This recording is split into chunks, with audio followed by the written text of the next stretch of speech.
Assalamualaikum warahmatullahi wabarakatuh. Waalaikumsalam warahmatullahi wabarakatuh. Selamat pagi anak-anak. Pagi Bu. Bagaimana kabarnya pada pagi hari ini? Alhamdulillah baik Bu. Sudah ya, alhamdulillah. Semangat nggak nih mau mempelajari materi pada pagi hari ini? Semangat dong. Semangat ya, harus tetap semangat. Iya. Ibu lihat sepertinya meja di kelas ini cukup berantakan. Demi kenyamanan bersama dalam pembelajaran, alangkah baiknya sebelum mulai pelajaran meja dirapikan terlebih dahulu. Terus kalian juga coba lihat di bawah kolong meja kalian apakah ada sampah. Jika ada, silakan dibuang terlebih dahulu. Terus ini juga meja yang depan kosong, silakan yang belakang maju dulu ke depan.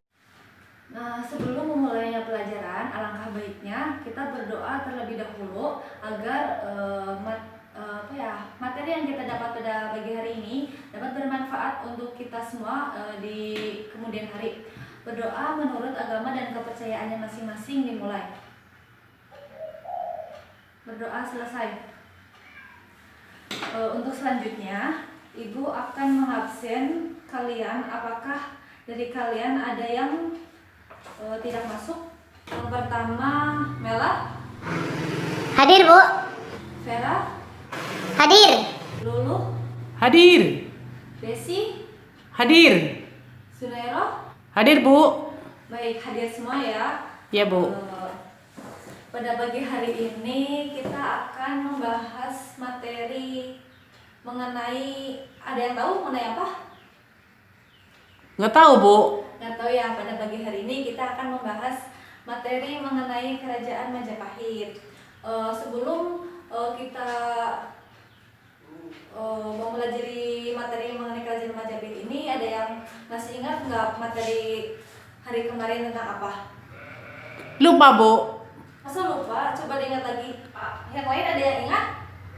Bella silakan. Kerajaan Singosari Bu.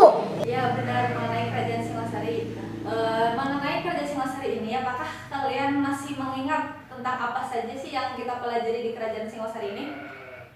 Ada yang tahu materinya tentang apa Singosari kemarin? Ada yang bisa angkat tangan, silakan. Saya Bu. Ya silakan Sunero.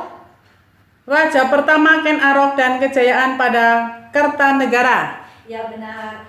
Yang lain apa masih ada yang tahu? Silakan angkat tangan. Ya Bu, saya Bu. Silakan Vera. Kertanegara dibunuh oleh Jaya Katuang. Ya benar sekali. Yeay. Ya benar sekali ya. Jadi minggu kemarin yang kita bahas adalah Kerajaan Singosari, dan itu materi-materinya yang kemarin yang kalian masih ingat ya. Itu pada pagi hari ini yaitu Kerajaan Majapahit. Kerajaan Majapahit ini masih mempunyai hubungan dengan sejarah Kerajaan Singosari. Ada yang masih kenapa sih mempunyai hubungan dengan Kerajaan Singosari? Nggak ada yang tahu? Nggak tahu Bu. Nggak ada yang tahu. Nah, nanti sama Ibu akan dijelaskan pada materi pada pagi hari ini ya. Nah, apa sih yang kalian ketahui mengenai Kerajaan Majapahit? Ada yang tahu nggak? Nggak tahu Bu. Nggak ada yang tahu. Pastinya Nggak nggak ada ada. yang tahu. Padahal ada tokoh yang terkenal loh di Kerajaan Majapahit ini. Salah satunya itu namanya diabadikan menjadi universitas yang ternama di Indonesia. Salah satu terutama universitas di Yogyakarta. Ada yang tahu universitas apa? Gajah Mada. Ya benar sekali, Universitas Gajah Mada, Kerajaan Majapahit. Kenapa sih Kerajaan Majapahit ini berhubungan sejarahnya dengan Kerajaan Singosari? Tadi nggak tahu ya? Enggak Bu. Nah, kan waktu minggu kemarin sudah dijelaskan bahwa Kertanegara, yang mana Kertanegara ini adalah raja terakhir dari Kerajaan Singosari yang dibunuh oleh Jaya Katuang. Kenapa sih Jaya Katuang ini ingin membunuh Kertanegara? Ini dikarenakan Jaya Katuang ini ingin membalaskan dendam leluhurnya yang bernama Kertajaya yang berhasil dikalahkan oleh leluhur dari Kertanegara yang bernama Ken Arok. Pada Kerajaan Singosari ini saat dipimpin oleh Raja Kertanegara ini, Kerajaan Singhosari mengalami kejayaan. Salah satunya yaitu Kertanegara melakukan ekspedisi Pamalayu, sehingga prajurit-prajurit yang berada di istana jumlahnya sedikit ini dimanfaatkan oleh Jayakatwang untuk membalaskan dendam, yaitu dengan melakukan penyerbuan ke Singhosari. Pada waktu itu Kertanegara ini memilih Raden Wijaya untuk memimpin Singhosari dalam perlawanan melawan Jayakatwang ini. Namun strategi yang dilakukan oleh Kertanegara ini salah, yang mengakibatkan Kertanegara berhasil dibunuh oleh Jayakatwang. Jayakatwang ini terus mendesak, yang mengakibatkan seluruh keluarga istana melarikan diri. Salah satunya ini Raden Wijaya. Raden Wijaya ini melarikan diri ke Madura. Di sana beliau menemui seseorang yang bernama Arya Wiraraja. Raden Wijaya ini meminta saran kepada Arya Wiraraja, dan Arya Wiraraja ini memberikan saran kepada Raden Wijaya untuk untuk berpura-pura menyerahkan diri kepada Jayakatwang. Nah, Raden Wijaya ini menuruti saran dari Arya Wiraraja untuk menyerahkan diri kepada Jayakatwang agar mendapatkan kepercayaan dari Jayakatwang. Setelah Raden Wijaya mendapatkan kepercayaan dari Jayakatwang, Raden Wijaya ini tapi meminta sebuah daerah kepada Jayakatwang yang bernama Desa Tarik. Dulunya Desa Tarik ini adalah sebuah hutan belantara yang nantinya adalah cikal bakal berdirinya dari Kerajaan Majapahit. Setelah Raden Wijaya mendapatkan kepercayaan dari Jayakatwang, Raden Wijaya ini tapi meminta sebuah daerah kepada Jayakatwang yang bernama Desa Tarik. Dulunya Desa Tarik ini adalah sebuah hutan belantara yang nantinya adalah cikal bakal berdirinya dari Kerajaan Majapahit. Pada tahun 1292, Desa Tarik ini masih berupa hutan belantara yang terdapat banyak pohon maja yang rasanya sangat pahit, sehingga nantinya Desa Tarik ini berubah nama menjadi Majapahit.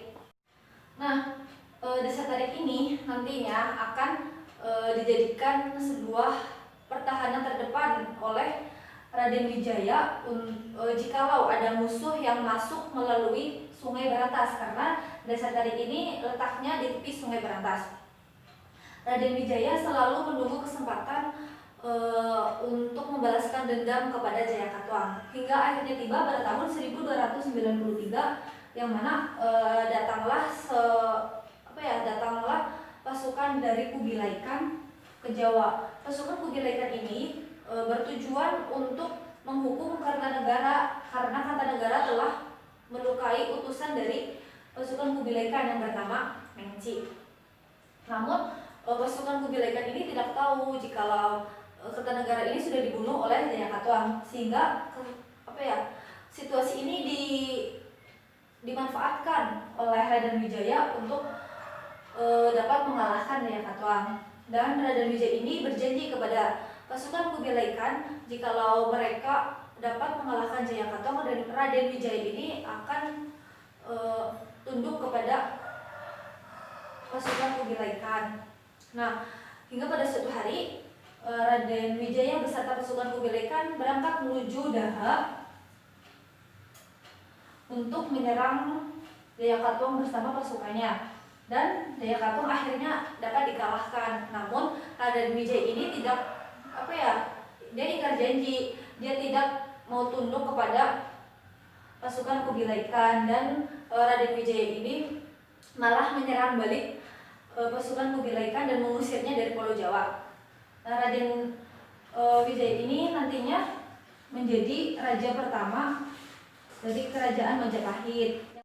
Nah, sepeninggal dari Raden Wijaya ini, Kerajaan Majapahit diperintah oleh raja yang bernama Raja Jayanegara. Jayanegara ini diangkat sebagai raja saat umur 15 tahun.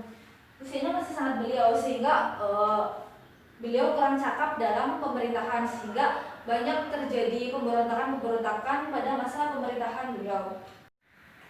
Setelah sepeninggal dari Raden Jayanegara ini, Kerajaan Majapahit dipimpin oleh adiknya yang bernama Gayatri atau Beri Kahuripan, atau juga lebih dikenal dengan nama Tribhuwana, dan memerintah selama 22 tahun. Pemerintahnya cukup lama ya, tetapi ada juga pemberontakan yang terjadi pada masa pemerintahan Tribhuwana ini yang terjadi pada tahun 1331.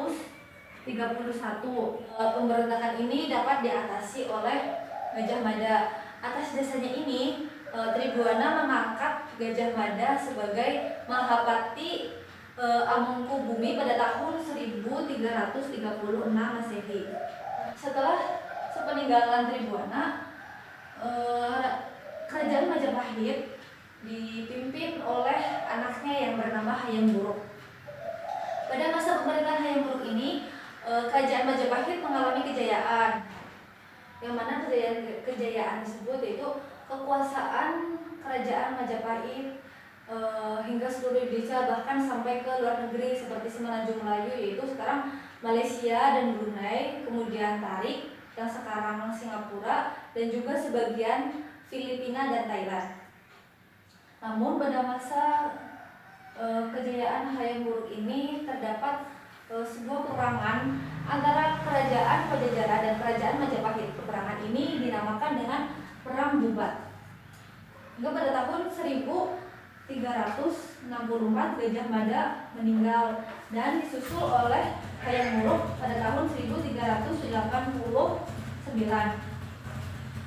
Setelah kematian Gajah Mada dan Hayam Wuruk ini, Kerajaan Majapahit mengalami kemunduran. Banyak wilayah-wilayah dari naungan Kerajaan Majapahit memisahkan diri begitu, dan terjadi juga peperangan antar keluarga.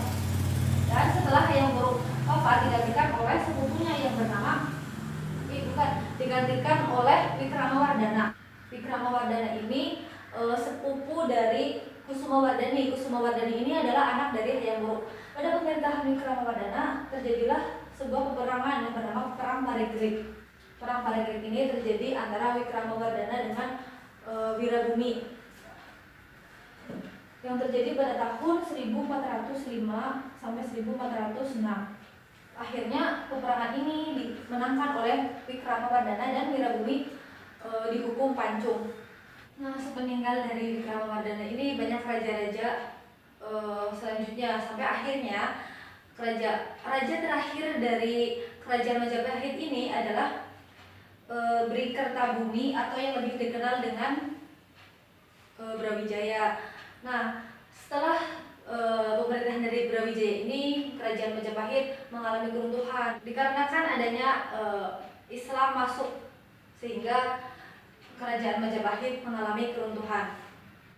Nah, ini penjelasan dari Ibu mengenai Kerajaan Majapahit. Apakah kalian mengerti yang Ibu jelaskan? Mengerti, Bu?